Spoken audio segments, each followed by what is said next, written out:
এই ভিডিওটা যারা তোমরা ইউনিভার্সিটিতে পড়ছো অথবা রিসেন্ট গ্র্যাজুয়েশন কমপ্লিট করেছো তাদের জন্য। তোমরা দেখবে তোমাদের অনেক সিনিয়রই পাস করে বের হয়ে গিয়েছে কিন্তু এখনো তারা কোন ফিল্ডে ক্যারিয়ার করতে চায় সেটা ফাইন্ড আউট করতে পারেনি।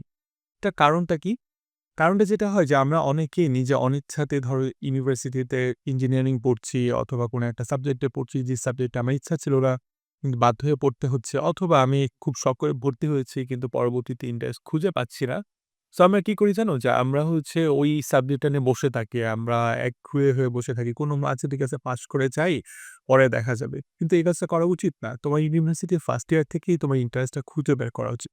যে তোমার ইন্টারেস্টটা কোথায়? যদি তোমার ওই সাবজেক্টে ইন্টারেস্ট না পাও, তাহলে চেষ্টা করো অন্য কোন জায়গায় তুমি ইন্টারেস্ট পাচ্ছ সেটা খুঁজে বের করতে। নট নেসেসারি তোমার সাবজেক্ট ফিল্ডটা চেঞ্জ করে ফেলতে হবে বা তোমার ডিপার্টমেন্ট চেঞ্জ করে ফেলতে হবে। বাট তুমি স্কিল ডেভেলপ করা শুরু করো। এমন অনেককেই দেখবে যারা ইউনিভার্সিটিতে ইঞ্জিনিয়ারিং করছে কিন্তু জব ফিল্ডে যায় তারা হয়তোবা মার্কেটিং এ কাজ করছে কিংবা ডিজাইন এ কাজ করছে কিংবা ব্র্যান্ডিং এ কাজ করছে।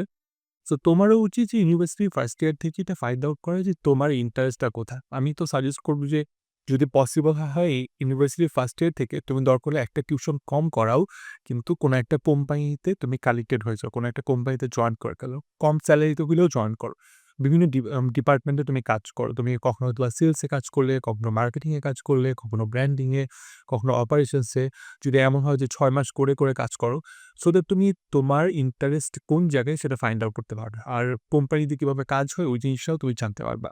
এবং পরবর্তীতে যখন তুমি আসলে তোমার গ্র্যাজুয়েশনটা কমপ্লিট করে ফেলবে, তখন তুমি দেখবে যে আচ্ছা ঠিক আছে আমার ইন্টারেস্ট কোথায়, কোন জায়গায় আমি আসলে ভালো লেগেছে, ওই জায়গাটায় তুমি তোমার ফিউচার ক্যারিয়ারটা গ্রো করতে পারবে।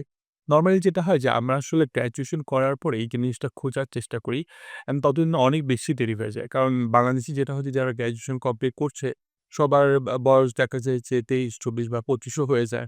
সো তারপরে আসলে রেসপন্সিবিলিটি গুলা চলে আসে ফ্যামিলির।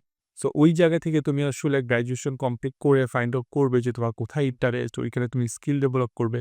ওইটা তুমি অনেকের চাইতে পিছিয়ে পড়বে। সো যদি তুমি আসলে তোমার যেই ডিপার্টমেন্টে পড়ছো বা যেই সাবজেক্টে পড়ছো, ওই সাবজেক্টে ইন্টারেস্ট না পাও, তাহলে চেষ্টা করো ফার্স্ট ইয়ার থেকে বা সেকেন্ড ইয়ার থেকেই ওইটা ফাইন্ড আউট করতে যে তুমি কোথায় ইন্টারেস্ট পাও এবং কোথায় ক্যারিয়ার করতেছো। আর যদি ইন্টারেস্ট পাও তাহলে তো আর কোনো কথাই নেই। তাহলে তুমি ওই ফিল্ডে নিজে স্কিল ডেভেলপ করো এবং চেষ্টা করো ইন্ডাস্ট্রির সাথে কানেক্টেড হয়ে কিছু প্রজেক্ট করতে, কিছু কাজ করতে, ভলান্টিয়ার হোক অথবা ইন্টার্নশিপ হোক অথবা পার্ট টাইম হোক। দেখবে এটা তোমার জন্য অনেক বেশি হেল্প হবে।